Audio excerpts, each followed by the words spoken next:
Yeah, I think more than signing the contract, the day that they offered it to me was kind of like, more of a bigger excitement than, actually signing it, because signing it, well, we kind of knew it was going to happen.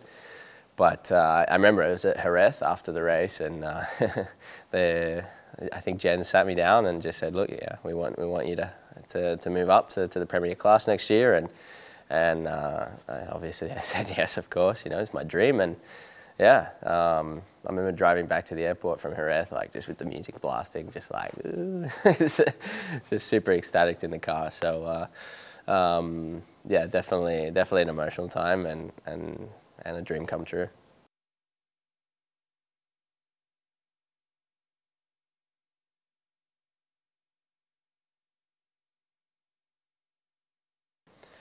There's a long list of them, a real long list, and there were a few tough years for me as well. I just I had to work on myself a lot as well, and improve my mental state on the bike, and physically I was always pretty good. I had a lot of injuries though in the past. I think when I broke both my legs as well, overcoming that was kind of gave me a lot of mental strength. Like to come out of such a big injury and come back quite fast, and be quite fast straight away. And that for me was kind of like one big building block for me for mental strength. And then also I had other problems, where I couldn't really control myself through the race, and I'd be crashing a lot, and definitely a lot of hard years. But without those hard years, I probably I wouldn't have learned and had that experience to bring home the championship this year.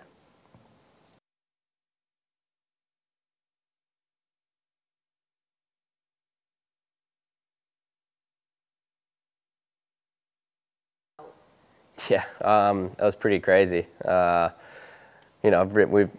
think I can speak for most guys that come up to the GP bike. We've ridden, the fastest bikes in the world, but until you try a MotoGP bike, you have no idea what's coming. And I remember just opening the throttle, the first straight, and it was just like eyes wide open, trying to hang on to the bike. It was so fast. And I remember I got to the end of the back straight, and I was just screaming at my helmet like, "Oh my God." Oh my God, I was quite, shocked and surprised and adrenaline and having fun. It's just how fast the thing was, and more than anything, that shocked me.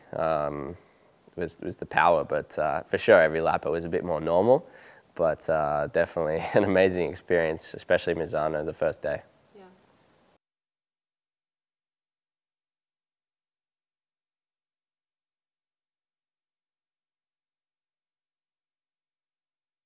I think before we start the weekend, really sit down with the team and have a good plan and go through some data. That's probably a good start. Try to understand a bit what needs to be done at the track, what type of track it is, and then I think following other guys is probably going to help as well.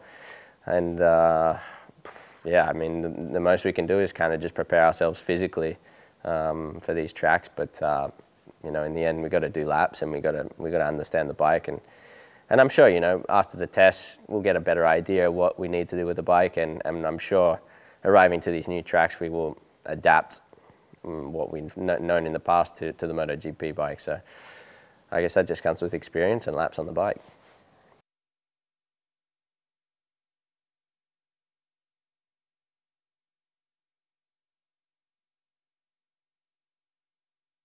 Yeah, I mean December, yeah, we had many media commitments, and the days that I didn't, I kind of just went to my workshop to be alone. But yeah, apart from that, I think 1st of January, 2nd of January, I've been flat out training again. So yeah, still got another 2 weeks to get myself back into form and even stronger than last year for the big bike.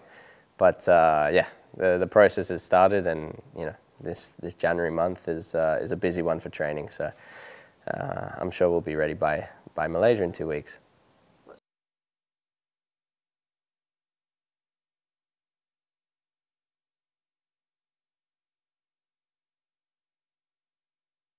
Yeah, for sure. You know, KTM are putting a massive effort into this, and a lot of people and a lot of resources. It's really incredible. And actually, it was my first time being here to see the whole operation behind the scenes, and I'm more impressed than ever, to be honest. So yeah, I mean, I think all the ingredients are there. KTM also have the will and the ambition to win, and I think us riders as well. So, you know, it's pretty incredible, you know, the amount of support we got. So it's going to be really good to have that support from the factory, and I think we have two strong teams for this year. And yeah, I think it's going to be a good year. So hopefully everything stays on track. I'm sure there's going to be tough days as well, but that's when we need to pull together and be a team more than ever.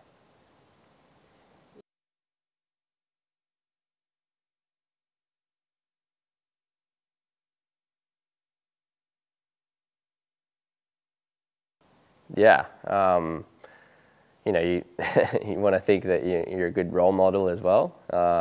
But yeah, it's definitely definitely a success story. Even though, you know, even some guys are having some tough years as well. It's kind of like a never give up situation, because there were a few years where it was looking quite bleak for me. So yeah, you know, hopefully that can inspire some kids, you know, never to give up and just keep pushing, and hopefully KTM can spot those talents within the many riders and come up through the same schooling that I did.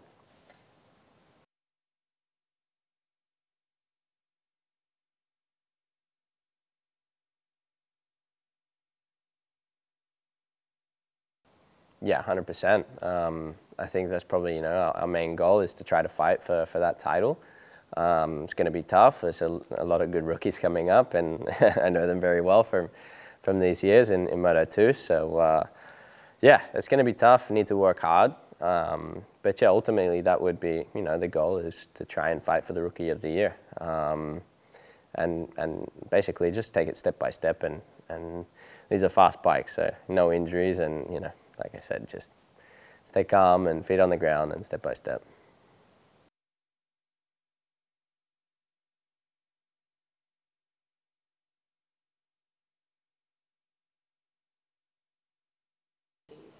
You know, I'd like to have, you know, at least a few nice point finishes. Be amazing if I could get a top 10 in some races. But yeah, we got a lot of work to do, and like I said, try and fight for that Rookie of the Year title.